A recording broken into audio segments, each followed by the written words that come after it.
जिस तरह से हत्या की गई, अगर प्रशासन समय रहते कार्रवाई की होती तो एक दिन नहीं देखना पड़ता। हम रोज इस जिले में, इस प्रदेश में रोज हम अपने भाइयों को खोते जा रहे हैं। कहीं हाथरस में हमारी बहनों को मार दिया जा रहा है, कहीं मेरठ में, कहीं आगरा में, कहीं अलीगढ़ में, कहीं बलिया में, कहीं बनारस में, कहीं कुशीनगर में। आज हमारे घर में, हमारे क्षेत्र में हमारे भाई की निर्मम हत्या कर दी गई। आज इस तरह से हत्या की गई है, मनुस्मृति का शासन लागू होने वाला इस देश में। इस बात को हमें और आपको समझना पड़ेगा भाइयों। वादा करके जाना पड़ेगा। दूसरों के लिए राजनीति हो सकती है, लेकिन हमारा खून था, हमारा भाई था। इस बात को हम बताने आए आपको, इसलिए कि पीड़ा यहाँ से एक माँ का पीड़ा नहीं, एक बाप का पीड़ा नहीं, एक भाई का भी पीड़ा है। हम लोगों ने 8-10 सालों से समाज में खून पसीने से सींचा है। प्रशासन ने मुकदमे लगाए, लाठी मारा, जेल भेजा, लेकिन कोई पीछे नहीं हटा।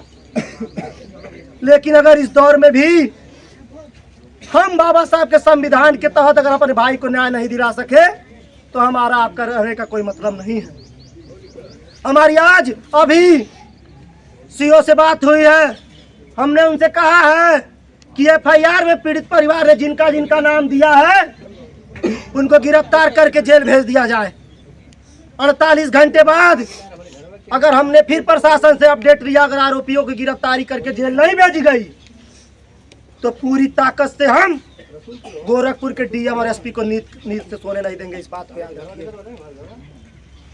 क्या इस अन्याय के खिलाफ आप लोग अनिश्चितकालीन धरना प्रदर्शन के लिए हमारे साथ खड़े होंगे कि नहीं खड़े होंगे? हाथ उठाएं। क्या फिर कोई सत्यम को मारा जाए? क्या इस दिन का इंतजार करेंगे आप? कोई नहीं करेगा। क्या हमारे भाई को न्याय मिलना चाहिए, नहीं मिलना चाहिए? अगर हमारे परिवार को पैसे की जरूरत कम पड़ जाए कानूनी प्रक्रिया को लड़ाई लड़ने में, तो हम लोग पैसा सहयोग करेंगे कि नहीं? क्या आज एक दिन, 2 दिन, 1 हफ्ते, 10 दिन, 1 महीने बाद इस घटना को भूल जाएंगे आप? क्या इस लड़ाई में अंतिम समय तक साथ रहेंगे कि नहीं रहेंगे? हम आपसे वादा करके जा रहे हैं। हमारी पूरी टीम है। हम माननीय जंग बहादुर प्रधान जी हैं, माननीय बबलू गौतम जी हैं, कन्हैया नेता जी हैं, हमारे तमाम यहाँ नेता हैं, भाई सुदर्शन यादव जी हैं। हम आपको बता रहे हैं कि इस न्याय की लड़ाई में हम सब लोगों को मजबूती से साथ खड़ा होके इन मनुवादी व्यवस्थाओं के लोगों को इनको सबक सिखाना पड़ेगा। और आरोपियों को जब तक सजा नहीं मिल जाती, हम इस लड़ाई में इस परिवार के साथ मजबूती से खड़ा रहेंगे। खड़ा रहेंगे कि नहीं रहेंगे? आप सब लोग इस बात को समझिए कि ये घटना सत्यम की नहीं है। जो हमारे भाई सोशल मीडिया पर देख रहे हैं, सोशल मीडिया पे है, हर एक 15 मिनट पे एक दलित लड़की का इस देश में रेप हो रहा है। हर 25 मिनट पे एक दलित व्यक्ति की हत्या हो रही है। और मुख्यमंत्री जी मूक दर्शक बन के बैठे हैं। जीरो टॉलरेंस की बात करने वाले मुख्यमंत्री जी, इसी शाहजहां में 2 दलित नाबालिग लड़कों की गला रेत की हत्या कर दी गई। यही पिपराइच में हत्या हुई, चिल्लूपार में हत्या हुई है, पिड़ानी में एक जो हाफ मर्डर का एक घटना हमारे सामने आया है। पिड़ानी में एक दलित लड़की के साथ बलात्कार किया गया है। 4 जनवरी को बलात्कार होता है, 28 को मुकदमा दर्ज होता है, 8 फरवरी को 164 के बयान में बलात्कारिता बताती है कि हमारे साथ रेप हुआ है। लेकिन खजनी सीओ उदय प्रताप सिंह को यह संदेश भेजना चाहता हूँ कि उन्होंने अपने जाति विशेष के लोगों को संरक्षण देके बचाने का काम कर रहे हैं। उनको बताना चाह रहे हैं कि 4 दिन बाद कोई जिले में नींद से नहीं सोएगा। हम सब लोग उनको जगाने का काम करेंगे। अगर सारे मामलों में न्याय नहीं मिला तो, सारे मामले में आरोपियों को जेल नहीं भेजा गया तो ऐसे काम नहीं चलने वाला है। हम लोग कब तक एक दूसरे के घर जाएंगे, संवेदना व्यक्त करेंगे, अपने भाइयों की तस्वीर पे पुष्पांजलि करके घर वापस लौट जाएंगे और फिर दूसरी घटना को अंजाम देंगे। अपने को और गैरों को पहचानिए। जो आपके पुरखों के नहीं हुए वो आपके कभी नहीं हो सकते। वो चाहते हैं कि आपका कपड़ा फटा हो, आपके पास गंदे बाल हो और आप उनके खेतों में कटिया सोहनी रोपनी करते हुए नजर आए, उनके घर लेबर का काम करते नजर आए, उनके घर गाड़ी पोंछते नजर आए, उनके घर पे गाय भैंस खिलाते नजर आए। हमारे पास पैसा कम होगा, हम अब मजदूरी कर लेंगे, हम कोई व्यवसाय कर लेंगे, लेकिन स्वाभिमान की जिंदगी जिएंगे। मनुवादियों के सामने माथा कभी नहीं टेकेंगे। इस बात को हम के बीच जाना चाहते हैं। वो हमारे मजबूरी का फायदा उठा के हमारे भाइयों को आए दिन हत्या कर रहे हैं, हमारी बहनों का बलात्कार कर रहे हैं। ऐसे काम नहीं चलने वाला है। उम्मीद के साथ हम आए हैं यहाँ पर, एक बात आपसे बताने आए हैं कि अत्याचार और उत्पीड़न के खिलाफ भीम आर्मी गोरखपुर अंतिम समय तक लड़ेगी। और एक संदेश और आपको अंतिम देना चाहता हूँ कि इस पूरी घटना की जानकारी हमारे मुखिया, हमारे राष्ट्रीय अध्यक्ष चंद्रशेखर आजाद साहब को भी पता है। इस पूरे घटना का एक एक अपडेट उनके पास है। वो बीमार है, संसद का सत्र चल रहा है। जैसे ही इनको मौका मिलेगा हम प्रयास करेंगे इस पीड़ा में आके अपने परिवार के बीच में हमारे भाई खड़े। हम कोशिश करेंगे, आग्रह करेंगे कि आपको आना पड़ेगा, क्योंकि अब हमारा कोई उम्मीद नहीं। हमारा उम्मीद ये तमाम नौजवान साथी खड़े हैं जिन सबको अपनी अपनी जिम्मेदारी लेनी पड़ेगी और इस मनुवादी व्यवस्था के खिलाफ अपनी जिम्मेदारी को लेके अपने समाज के भला के लिए खड़ा होना पड़ेगा।